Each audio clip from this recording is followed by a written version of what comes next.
थोड़ी देर के लिए मेरे साथ थोड़ी देर के लिए शांत हो जाओ। हम योगराज जी को ही याद करेंगे और हमारे पास यादें ही हैं।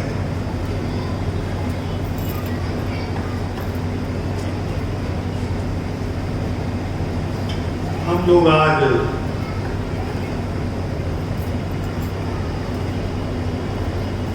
जिस अवसर पर इकट्ठा हुए हैं, ये जीवन का एक सत्य है। कड़वा भी कह सकते हैं, शाश्वत भी कह सकते हैं, मगर सत्य है कि जिसका जन्म हुआ है उसकी मृत्यु भी होनी है, और जन्म के साथ ही निश्चित हो जाता है कि हमने एक ना एक दिन मृत्यु को प्राप्त होना है। मगर कबीर साहब की एक बात याद आती है जन्म और मृत्यु को लेकर। कबीर साहब कहते हैं कि कबीरा जब हम जन्मे जग हंसा हम रोए। बच्चे का जन्म होता है ना, बच्चा रोता हुआ पैदा होता है। ठीक से नहीं कह सकते कि वो तकलीफ में होता है या शायद इसलिए रो रहा है कि उसका रिश्ता परमात्मा से टूट के इस लोक से जुड़ रहा है। ठीक से नहीं कह सकते किस लिए रो रहा है, रोता है। मगर हम खुश होते हैं कि लड़का हुआ, लड़का हुआ, बच्चा आया हमारे घर में। तो कबीर साहब इसको आगे कहते हैं और आगे बढ़ के वो कह रहे ऐसी करनी कर चलो पाछे हसीना हो, कि ऐसा काम करके जाओ कि मेरे पीछे ना कोई हंसे। मेरे जन्म पे तो हंसा था, मेरे पीछे ना कोई हंसे। और आज मैं जब यहां आया, कल शाम से ही परिवार के साथ हूं, और यहां भी जब आया तो एक एक बच्चा अशोक जैसा, जो मुझे पूरी प्रोग्राम जब बड़े होते हैं तो मुझे संभाल के चलता है कि कोई तो मेरे से टच ना हो जाए। मगर मृत्यु ऐसी चीज है कि आदमी को गिरा देती है, निचोड़ देती है। और असल में वो मृत्यु नहीं है। मृत्यु तो हम हजारों सुनते हैं रोज, खबर आती है चले जाती है, हमें कुछ नहीं होता। मगर वो मृत्यु जहां हमारा मोह जुड़ा हो, वो मृत्यु जिसने हमारे जीवन का हिस्सा बना हो, वो मृत्यु जिसने अपना खून पसीना हमारे लिए बहाया हो, वो मृत्यु फिर हमें चीखने को भी, रोने को भी, और बिना इस परवाह के कि कौन कौन देख रहा है, कौन क्या कहेगा, वो उसका प्रेम होता, प्यार होता है। वो जो कबीर साहब कह रहे ना कि पाछे हसीना हो। मैं एक फिल्म का गाना भी सुन रहा था, एक बेटी के ऊपर गाना है, तो येशुदास का गाया हुआ, बहुत अच्छी लाइनें हैं उसमें। वो कह रहा आदमी, उसमें शायर की लाइन है कि मैं पत्थर था और छोटी सी गुड़िया ने मुझे मोम बना दिया।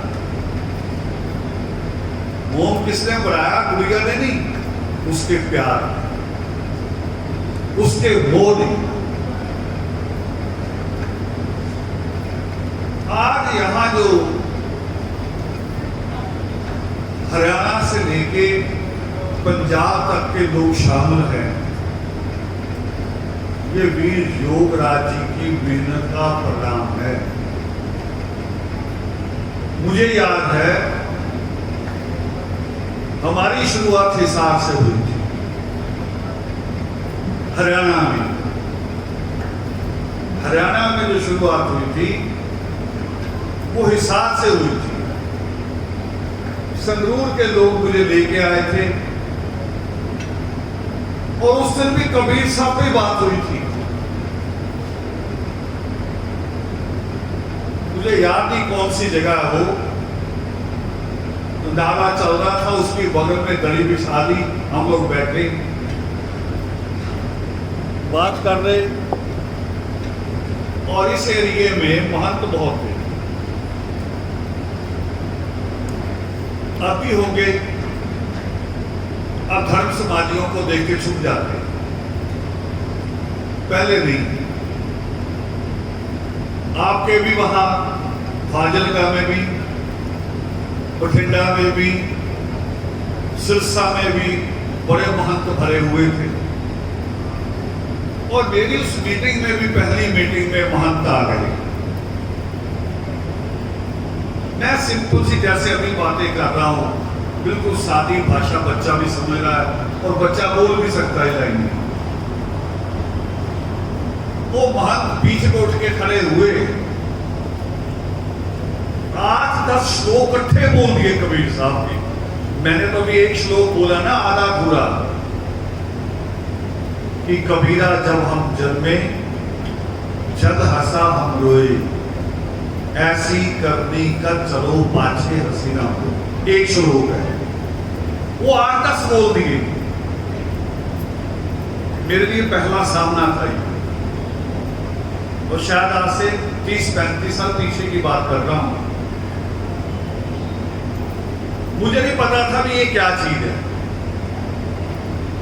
तो हिसार के लोगों ने बताया कि ये जो महंतों का अखाड़ा होता है, उसने अगर 8 श्लोक बोले, आप 10 में जवाब दो। मैंने कहा अच्छा फिर क्या होगा? मैंने कहा 10 में जवाब दे दूंगा तो होगा क्या? और अभी तक मेरी कौम का हुआ क्या है? अब आपको योगराज और योगराज का संघर्ष समझ में आएगा, जिसको हम कहते हैं धर्म समाज। भी धर्म समाज है क्या असल में? लोगों ने धर्म समाज को दूर से कुछ उग्र समझ लिया, किसी ने आतंक समझ लिया, किसी ने गाली समझ ली दूर से। मगर जो पास बैठा, लंकेश जी बैठे, एक दिन मुझे कह रहे, मैंने कहा उनको सामने तो बुलाओ।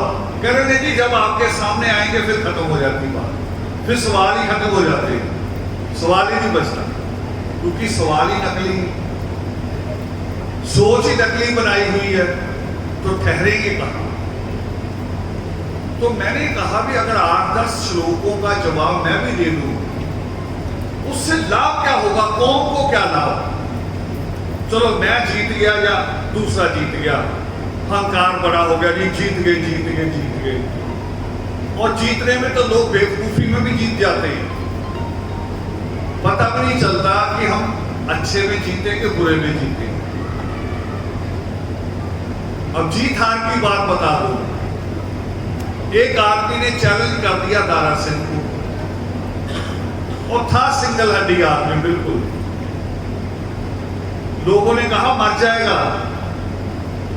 वो कह रहा चाहे मरूं या जीऊं, दारे के हाथ से मरूंगा तो 2 नंबर हो जाऊंगा, 1 नंबर दारा, दूसरा मैं, बात खत्म। अहंकार बड़ा करना है, मगर धर्म हार और जीत में नहीं होता। धर्म को गुरु गोविंद सिंह कहते हैं कि मन जीते जग जीत। जिसने मन जीत लिया उसने जग जीत लिया। नहीं तो सिकंदर यही इसी जमीन से लौट रहा था, यहीं से हार कर लौट रहा था और घायल सैनिकों को यहीं छोड़ गया था। जितने घायल सैनिक थे यही छोड़ गया था। ये जितना रोहतक का एरिया, हरियाणा का एरिया, इधर का बंजर एरिया, यही छोड़ गया था। हरक्यूलस को सेनापति बनाया गया था, फिर तू इनके साथ है। हार और जीत नहीं होती, हार और जीत होती है कि हम दिल जीते। मैं उठा, हाथ जोड़े मैंने कहा कि एक श्लोक अभी सीखा कबीर साहब का, एक, अभी एक ही सीखा है। कह रहे बस एक सीखा, मैंने कहा एक ही सीखा है, उससे आगे जा ही नहीं पा रहे। उससे आगे जाए तब जब उसको पहले पार कर जाए। खाने की प्लेट भरी है, वो तो बदनीयत आदमी है ना जो दूसरी प्लेट भी रखेगा, पहले एक तो खा लो। मैं कहा एक है, हमने एक पढ़ा है। कह रहा वो क्या है? मैं कहा हमने पढ़ा, कबीर साहब कहते हैं कि तंत्र मंत्र सब झूठ है, मत भरवो जग हुए, सात शब्द जाने बिना कागा हंस का। कह रहे जी इसमें क्या है? मैं कहा इसी में तो सारा कुछ है। रोज तो तुम सुअर काटते हो पाथरी के, भूतनी के, जादू टूना करते हो, कोरोना आ गया नीला रंग डाल के बोतलें टांग लेते हो, नींबू हरी मिर्च टांगते हो, इसी में तो सारा कुछ है। कबीर साहब यही तो कह रहे हैं कि तंत्र मंत्र सब झूठ है, मत भरमो, भरमाओ मत। वो करे किसी को भरम में मत रखो। सार शब्द जाने बिना कागा हंस ना होए। और मास्टर कहा करता था, एक कहानी थी पुरानी कि मास्टर ने बच्चों को सजा दे रखी थी, मुर्गा बन जाओ। पास से एक आदमी निकला, करा ये क्या कर रहे हो? वो कह रहा जानवरों को इंसान बना रहा हूं। शिक्षा सच में यही थी जो जानवर को इंसान बनाती है, इंसान बनाती है।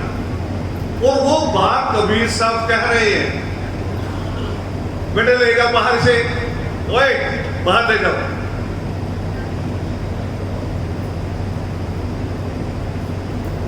यही बात कबीर साहब कह रहे हैं कि जब तक आप उस परमेश्वर में विश्वास नहीं रखते, नींबू में विश्वास है, हरी मिर्च में विश्वास है, धागा तबीक में विश्वास है, या उस पर मेरा परमात्मा में विश्वास है। और वो परमात्मा कहते हैं कि जितनी ताकत परमात्मा की है उतनी ताकत इंसान की है, और बीच में कोई नहीं। वो जो बीच में है ना, महंत है, संत है, और ये जो थोड़े पौष लोग होते हैं वो सदगुरु कहते हैं। कहे जब तक सदगुरु नहीं मिलेगा भव सागर पार नहीं होगा। इसका मतलब सदगुरु थोड़ी हुआ, एजेंट हो गया, वो पार कराएगा हमें, वीजा लगवा के देगा तब पार होगा, नहीं। यहां अब आना पड़ेगा जहां अभी योग शिष्ट का पाठ हो रहा था कि पार होने के लिए होगा क्या, पार होने के लिए करना क्या पड़ेगा। पार होने के लिए करना पड़ेगा जो सृष्टिकर्ता वाल्मीकि दयावान कहते हैं, ना तप, ना दान, ना तीर्थ, सिर्फ एक चीज करनी पड़ेगी, पुरुषार्थ। पुरुषार्थ करना पड़ेगा, मेहनत करनी पड़ेगी। अब यहां भी दो सवाल खड़े होते हैं। जब मेहनत की बात आती है तो मेरी कौम से ज्यादा तो मेहनती कोई है ही, इससे ज्यादा मेहनती कौम नहीं है कोई।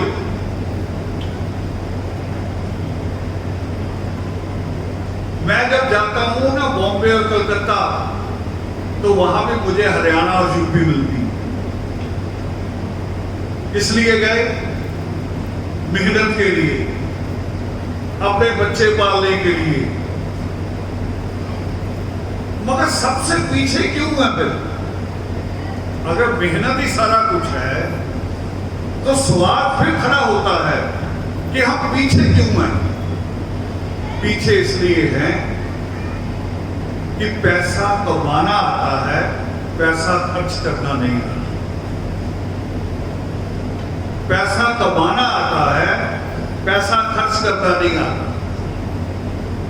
कई साथी मिलते हैं मुझे, मैं आपको कहता हूं कि इतनी मेहनत का पैसा, इसको केवल हांडी पे खर्च मत करो, दाम तुम नहीं। वो कह रहे जी आपको क्या पता है, जब तक पूरी बोरोटी तल ना हो गले से निकलती नहीं। तो मैं कहा खा लो, बाद में डॉक्टर जेब से निकालेगा, वो लाखों रुपया गिन के निकालेगा।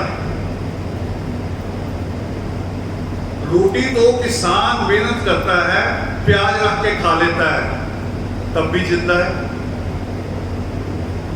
कोरोना में हमारे साथ भी हुआ होगा ना, कई बार सब्जियां नहीं मिली, प्याज ही नहीं आया, तब भी हम जिंदा रहे, रोटी खाई है। समझ से भी बाहर है सिद्धांत कि हम खाने के लिए जी रहे हैं या खाना जीने के लिए खाया जाता है। समझ यहां लाने की जरूरत है। तो मैंने बोला कि कलकत्ता में लोग बैठे हैं। मैं जब कलकत्ता कहता हूं तो उसका अर्थ बदल जाता है, जब बॉम्बे कहता हूं तो उसका भी अर्थ बदलता है, चंडीगढ़ का भी अर्थ बदलता है। वो अर्थ ये बदलता है कि हिसार में आपकी जितनी तनख्वाह है, चंडीगढ़ वाले की 3-4 हजार रुपये ज्यादा होगी, क्योंकि वो राजधानी है। जब मैं बड़े शहरों का नाम लेता हूं तो वहां पैसा ज्यादा है, तो इसका मतलब लोग ज्यादा अच्छे होने चाहिए, मगर वहां ज्यादा नालायक लोग हैं, ज्यादा नालायक बस्तियां हैं, पूरी बस्तियां भरी हुई हैं नालायकों से। और ये नालायकों से बस्तियां क्यों भरी हैं? क्योंकि हमारे जीने का ढंग अभी तक हमने इंसानों वाला ढंग सीखा नहीं कि इंसान कैसे जीता है। बहुत पुरानी चीज बोल रहा हूं जो मैं सिरसा में बोला करता था, कभी याद हो सिरसा के लोगों को, कि एक जानवर का जीवन होता है। जानवर क्या करता है? निकलता है, दाना चुगता है, खूब खाया, बच्चों को दिया, फिर आराम। यानी इसको अगर सिंपल शब्दों में बोलूं कि कमाया, खाया और सो गया, कमाया, खाया और सो गया। जानवर भी यही करे और इंसान भी यही करे, तो फर्क क्या हुआ? फर्क क्या हुआ? बस यही है धर्म समाज असल में। यही धर्म समाज था। और जब हमने सवाल उठाया, सवाल तो कबीर साहब ने उठाया कि तंत्र मंत्र सब झूठ है, रास्ता सृष्टिकर्ता वाल्मीकि दयावान दे रहे हैं कि तप करने की जरूरत नहीं है, दान की जरूरत नहीं, तीर्थ यात्राओं की जरूरत नहीं, ये जो अभी कावड़ घूमता था इसकी कोई जरूरत नहीं, पुरुषार्थ की जरूरत है। और जब परमात्मा कहते हैं कि तप, दान और तीर्थ नहीं, एक चीज को हां कहते हैं, 3 को ना कहते हैं, 1 को हां कहते हैं। और हां किसे कहते हैं? ज्ञान को। ज्ञान को, कि ज्ञान से मोक्ष की प्राप्ति होगी। अब यहां बस यही भेद है हमारी मेहनत में। हमारा पैसा ज्ञान पे खर्च नहीं हुआ, बस। ज्यादा बड़ा मुश्किल रास्ता नहीं मैं बता रहा हूं। हमारा पैसा ज्ञान पे खर्च नहीं हुआ, बच्चों की शिक्षा पे खर्च नहीं हुआ। 97 में हमने यात्रा की थी, सिरसा से शुरू की थी, पूरा हरियाणा घूम के कैथल समाप्त की। 34 दिन घूमे थे लगातार हम लोग, और तब भी बात शिक्षा की थी। और 97 के बाद आज 2021 में बात अभी भी वही खड़ी है। बात इसलिए वहां खड़ी है क्योंकि आप अपनी जिद पे वही खड़े हैं। अभी तक आप अपनी जिद से मुक्त नहीं। कभी कभी लोग आते हैं मेरे पास, कहेंगे जी बच्चा बड़ा जिद्दी है, इससे बात करो। हमारा बच्चा कहेंगे बहुत जिद्दी है। मैंने कहा आप उससे बड़े जिद्दी क्योंकि आप इसके बाप हैं। बच्चा ऐसे थोड़ी जिद्दी हो गया। आप जिद्दी हो तो बच्चा भी जिद्दी है। इस कारण जिद्दी है बच्चा क्योंकि आपने इसको सिखाई है। अभी अभी की मिसाल दे रहा हूं। हमारे साथी थे अभी मेरे पास, छोटे से बच्चे को साथ लाए, इतना बड़ा मोबाइल पकड़ाया हुआ है उसने, इतना बड़ा मोबाइल है। आप तो सोच रहे हैं कि आप दुनिया की खुशी दे रहे हो उसे, सोचने की है सिर्फ बात, मगर आप उसे खुशी नहीं दे रहे। आप उसे दे रहे हैं कि वो 4-5 साल के बाद इतनी मोटी एंक लगा लेगा, आसानी से वो किताब नहीं पढ़ पाएगा। वो बच्चा बड़ा होकर कहेगा पापा मैं पायलट बन सकता था अगर तुमने मुझे मोबाइल ना पकड़ाया। हमें पता नहीं हमें अपना पैसा कहां खर्च करना है। दुनिया को देखते, दूसरों को देखते वैसे सोचना शुरू कर देते हैं। दूसरों को नहीं देखना, अपने आप को देखना है। अपने आप। डॉक्टर जब आपको दवाई देता अपने आप को देख के देता कि आपको पूछ के देता है? वो आपको पूछता कि आपने खाया क्या, कल क्या खाया, परसों क्या खाया, घर में और किसी किसी खांसी है, पूरी आपकी हिस्ट्री ले लेता है। आप अपनी हिस्ट्री लेते ही नहीं। और बड़ा आसान सा माओ ने समझा हुआ है। बच्चा नहीं पढ़ता, कहीं चलो कोई नहीं, इसने कौन सा डीसी बन जा रहा है। अनपढ़ थोड़ी डीसी बनेगा, किसी सरकार का दिमाग खराब है, अनपढ़ को डीसी लगाएंगे। अनपढ़ को तो नगर पालिका में भी अब धक्का मिलेगा, वहां भी नहीं रखना उन्होंने। नगर पालिका में भी अब 8वीं पास को रखा जाएगा, सफाई वाला, वहां भी नहीं रखेंगे। सोच के बैठे थे कि ये नौकरी बाप दादा की पक्की हो गई।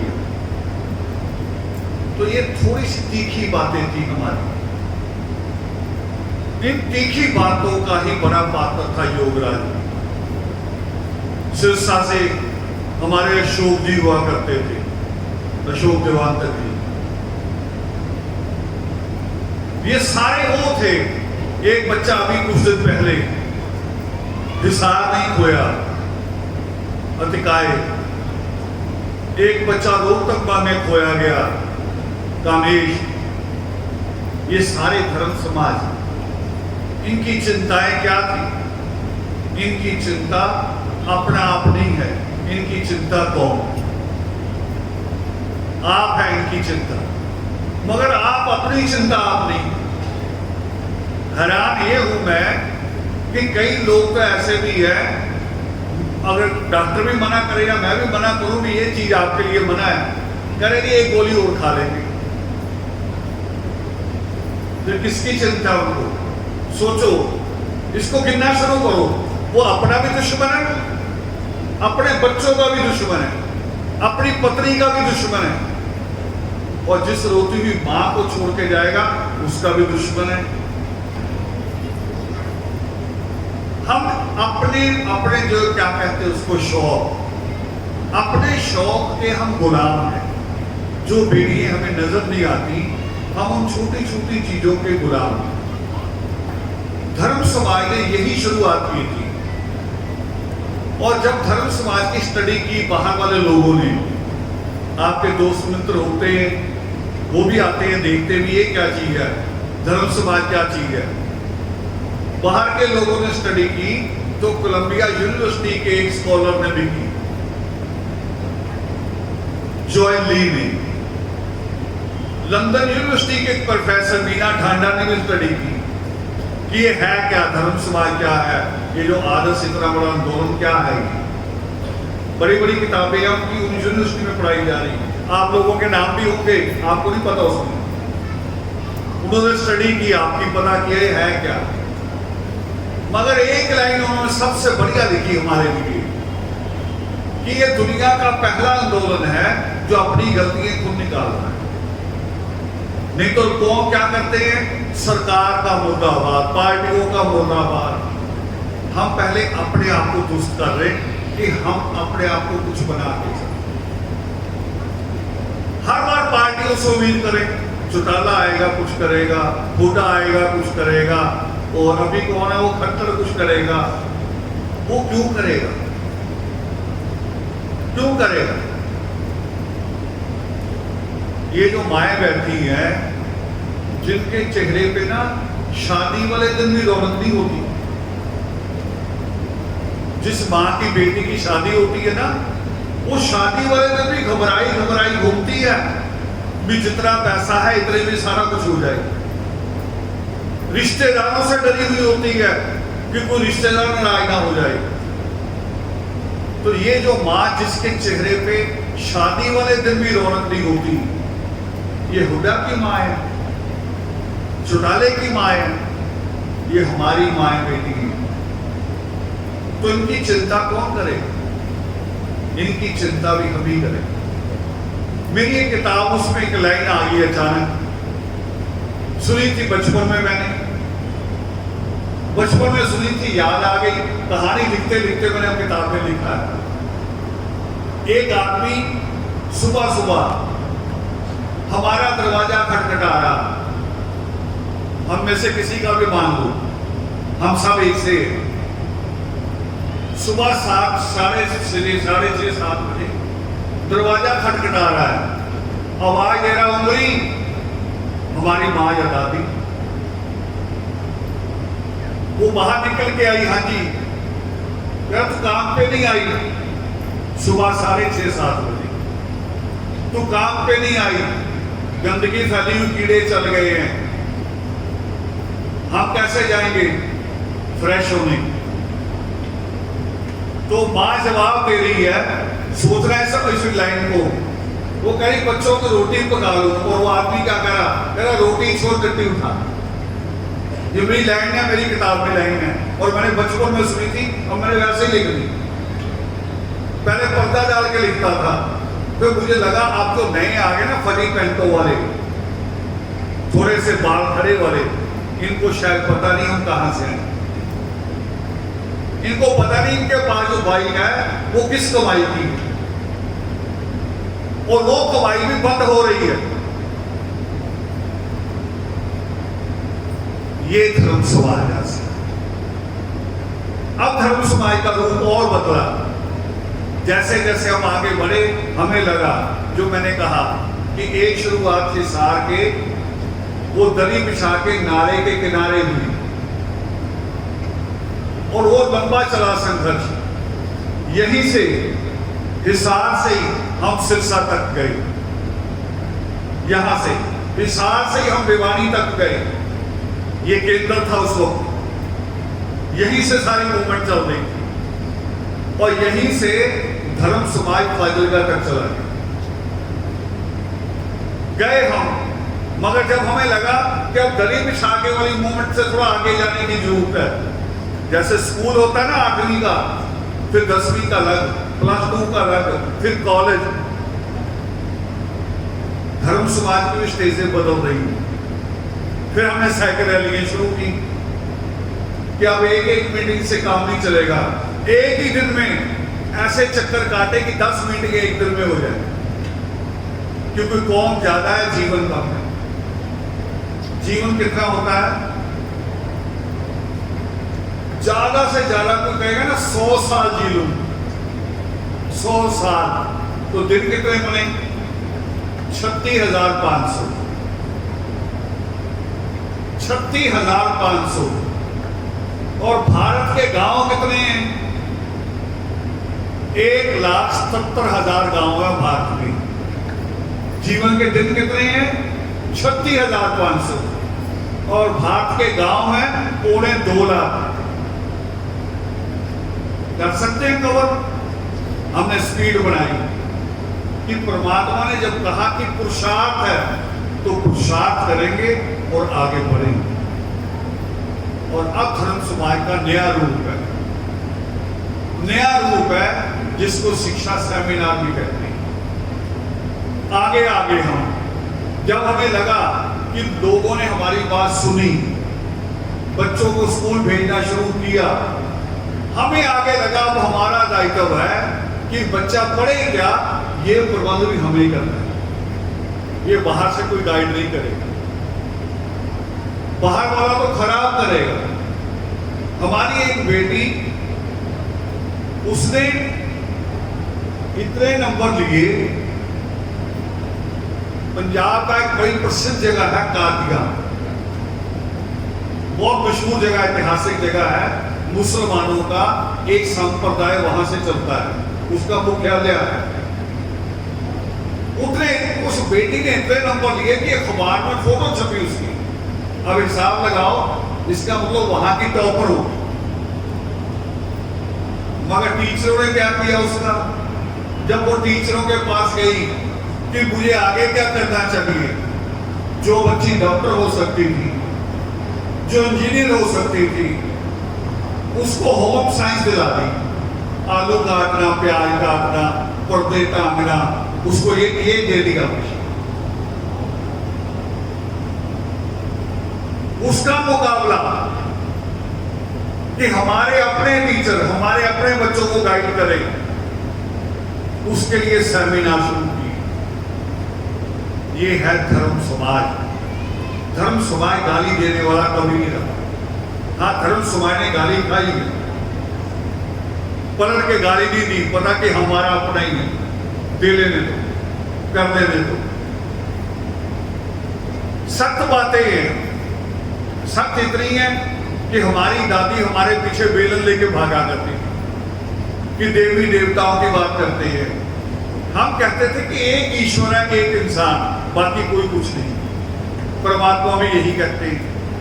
ठीक है, कोई बड़ा आदमी हुआ, जब था वो तब था, बाद में तो हम उससे जला के आते हैं। बाद में वो क्या है, कुछ भी नहीं, मिट्टी में दबा दिया, कीड़े खा गए। अब कीड़े खा के उस कबर को पूजे जा रहे हैं।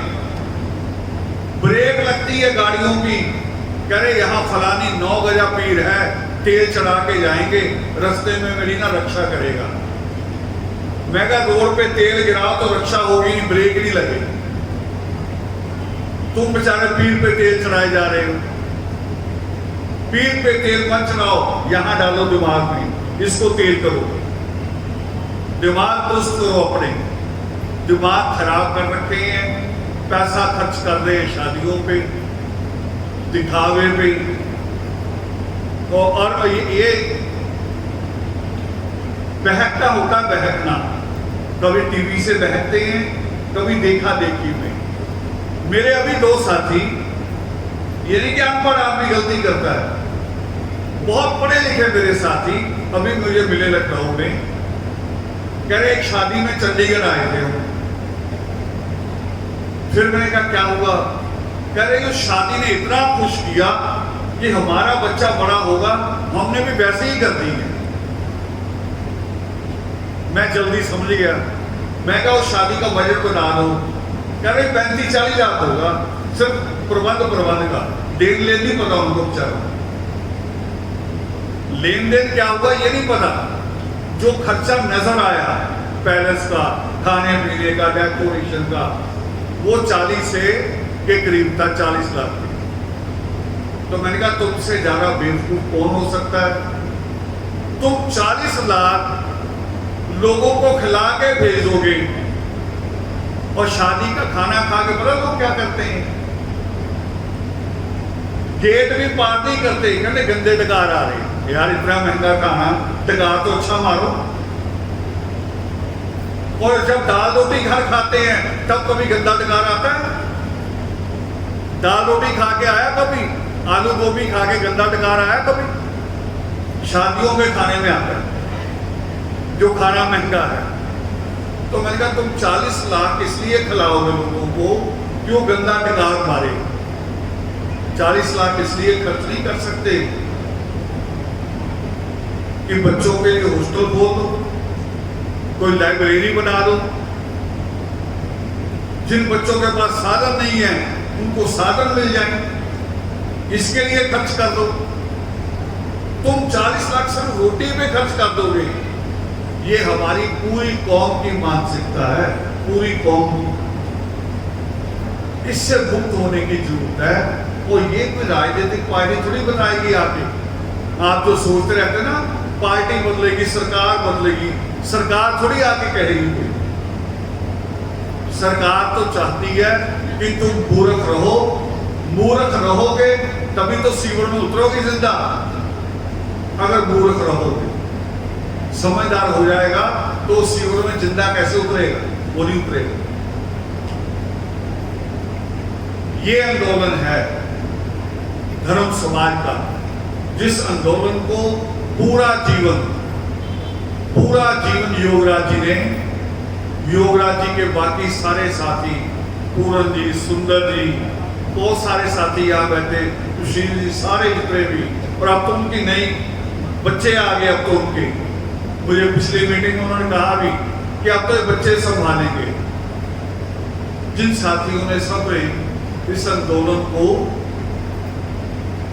बिना किसी ये सोच के कि यहाँ ये करने से क्या मिलेगा, धर्म समाज में जीवन खर्च करने से, पैसा खर्च करने से वापसी कुछ नहीं मिलती।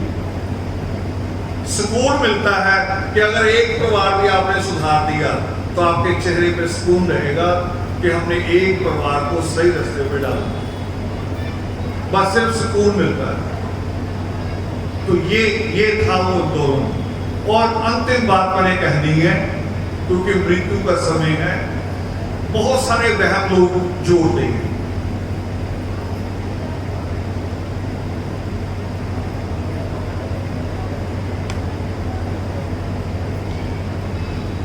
मृत्यु जब भी होती है, मैं अभी बात कर रहा था बीच में कि हम स्कूल नहीं जा रहे, ज्ञान पे पैसा नहीं खर्च कर रहे, पर जब मृत्यु होती है तो मेरी कौम से ज्यादा ज्ञानवान कोई नहीं होता। मृत्यु हो जाए, ये जितनी औरतें हैं बड़ी उम्र वाली, एक से एक ज्ञानी बन के आती, एक से एक आती, कहेंगी पांव बांध दो, इसका अंगूठा बांध दो, ये लकड़ी रख दो, बड़ी ज्ञानी बन के आती, जैसे सारी दुनिया का ज्ञान ही उनको मिला। मैं बचपन से देख रहा था, मुझे समझ में नहीं, जब जितनी समझ होती बचपन में, तब लगता था कि ये कोई चीज है, इसका कोई अर्थ होगा, चाकू सराने रख दो, बड़ी बातें, अजीब अजीब बातें। एक जगह देखा मैंने कि जब संस्कार करना तो हाथ लोग ऐसे बराबर रखते हैं, उन्होंने नीचे कर दिए, पीठ के नीचे दबा दिए। बड़ा मैं अजीब अजीब चीजें देखता हूं कौम के अंदर। अब इसको दो चीजें जोड़ूंगा मैं, आप बताना मुझे, ये सारी चीजें किस लिए करते हैं?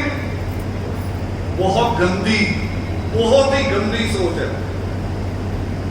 वो जो डेड बॉडी पड़ी है ना, जिसको रो रहे हैं, उसी के लिए करते कि वापस ना आ जाए। यही सच है कि नहीं? ये सच बताओ, ये सच है कि नहीं है? फिर रोते क्यों हो? जब कहते हो कि ये आ ना जाए, फिर तो चला ही गया बेचारा। डेड बॉडी उठाते हैं तो चिपट जाते हैं उसके साथ कि मत ले जाओ। घर आते करे पंडित को बुला लो, खिलवा लो, वापस ना आ जाए। इतनी घटिया सोच हमारी पंडित ने बनाई, इतनी घटिया सोच। मेरी माँ आ जाए, अगर मेरे पिता अगर आ जाए, वो दुख देंगे? कौन दुख देने आएगा अपने बच्चों? मगर हमें सिखाया देखो क्या, रोते भी हैं, देर भी ये क्रिया तक करते हैं, सारा कुछ साथ साथ प्रबंध भी करते हैं, वापस ना आए। क्यों ना आए भाई? ज्ञान दो तरह का बटा हुआ है देश में, पैसे को लेके भी। एक पैसा हाथ की नहर, एक पैसा चमड़ी जाए पर दमड़ी ना जाए। भूत नाम की कोई चीज होती नहीं है, ये समझ लो मेरी बात। भूत नाम की चीज कोई नहीं होती, सिर्फ आत्मा और परमात्मा दो चीजें हैं, और आत्मा निकलती है तो वहां परमात्मा में चली जाती है। इसीलिए मैंने शुरू में कहा था कि जो कबीर साहब कहते हैं ना कि जग हंसा मैं हम रोए, भी पता नहीं वो आत्मा इसलिए रोती है कि मैं परमात्मा से दूर आ गया। मन्ना डे का गाना है कि जब उस बाबुल के पास जाऊंगा तो नजरें कैसे मिलाऊंगा, लागा चुनरी में दाग, कैसे बताऊंगा उसे कि मेरे मन में क्या क्या पाप आए। सिर्फ दो ही ताकतें हैं संसार में। वाल्मीकि नाम में ल आधा इसीलिए है, आधा संसार की रचना परमेश्वर ने की है, आधी इंसान करता है, बाकी कोई नहीं है बीच में। बीच में और कोई नहीं होता। कबीर साहब एक बात कहते हैं, प्रेम गली यति सागरी या में दोना समाई, जब मैं था तब हरि नाही, अब हरि मैं ना। वो करे जो परमात्मा के घर को रास्ता जाता है ना, वो इतना तंग है कि उसमें से दो भी नहीं निकल सकते। अगर मैं और मेरा अहंकार इकट्ठे जा रहे हैं ना, नहीं जा सकते, अहंकार छोड़ के जाना पड़ेगा।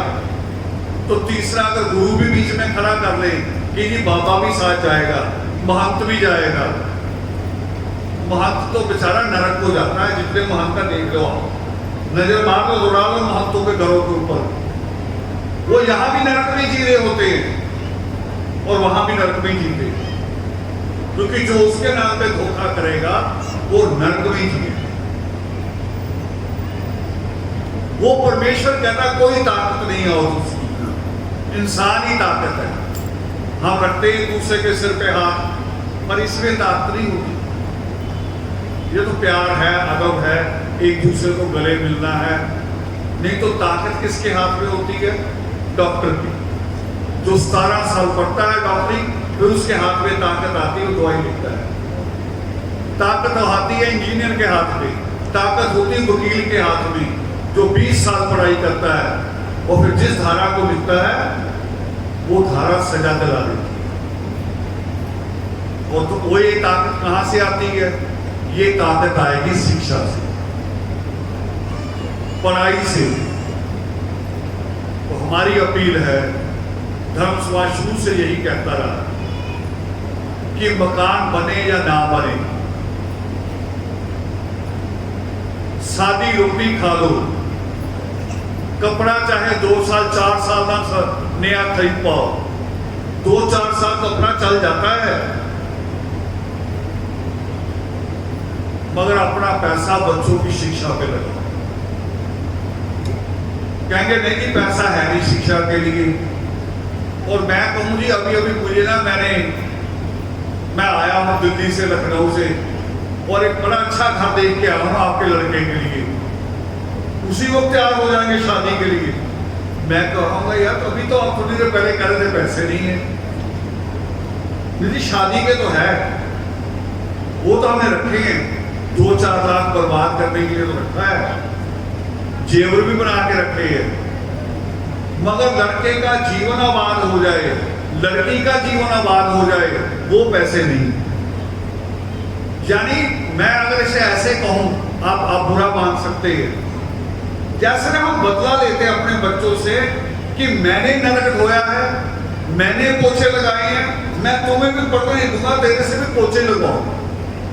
हम ऐसे पापी हैं शायद।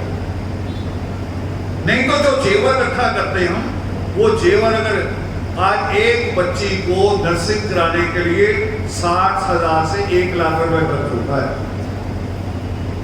और जेवर का रेट क्या है? सोने का रेट क्या है? 50,000। तो 2 तोले सोने तो नहीं आप डालते। 2 तोला सोना डालने वाला तो कोई वाल्मीकि होगा नहीं। 5 से 10 तोले सोना डालते हो आप, तो 5 ही अगर वो मान लूं तो 5 तोले सोना कितना हो गया? 2.5 लाख का। और वो 5 तोले सोना 6 महीने भी नहीं रहता बहुओं के पास, रहता है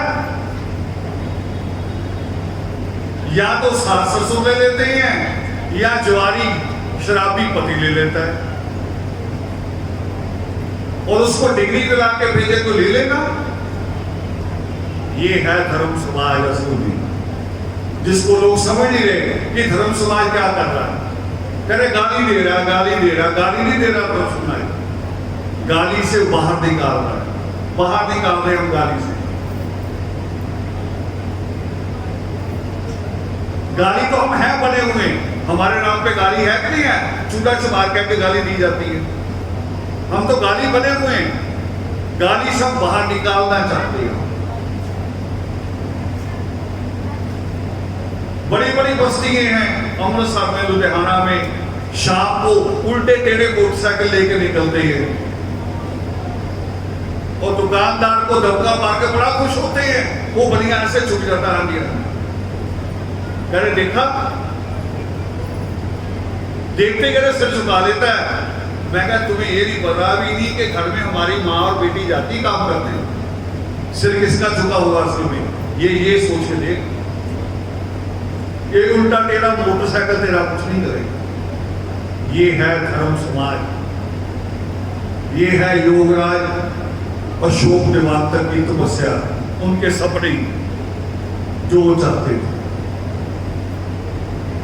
इसको पूरा करना है। इसी के लिए तो ये सिस्टम भी बदले हमने, पहले ये सिस्टम नहीं थे। रात को बैठते थे भजन वाले, पूरी रात भजन करे जाओ, हफ्ता 10 दिन ना खुद सोना ना घर वालों को सोने देना। ये सिस्टम से बाहर आओ, हमें तो तीसरा नेत्र खोलना है, तीसरा नेत्र शिक्षा। तो लोग कहते कई बार कि मृत्यु में भी मैं जीवन की बात छेड़ देता हूं, क्योंकि हमें ईश्वर ने ना जन्म हमारे बस में है ना मृत्यु हमारे बस में, तो जीवन ही है। ईश्वर ने हमारे हिस्से में जीवन दिया है, तो मैं जीवन की ही बात करूंगा, मुझे दूसरी बात करनी नहीं। ना मैं जन्म की कर सकता हूं, ना मृत्यु, वो मेरे बस में नहीं है, हमारे बस में जीवन है। इसे कैसा बनाना, वो ईश्वर ने हमें स्वतंत्र किया है। तो इन्हीं शब्दों के साथ, और उन बच्चों से खास तौर पे जो बच्चे, बहुएं भी बेटियां भी बहुत तड़प के याद कर रहे थे हम, ये तड़प तो रहेगी हमेशा, मगर उसकी बातें अगर भूल जाएंगे, उसका स्नेह भूल जाएंगे अगर, फिर इस तड़प का कोई फायदा नहीं। तो बातों को ज्यादा याद रखना जरूरी होता है।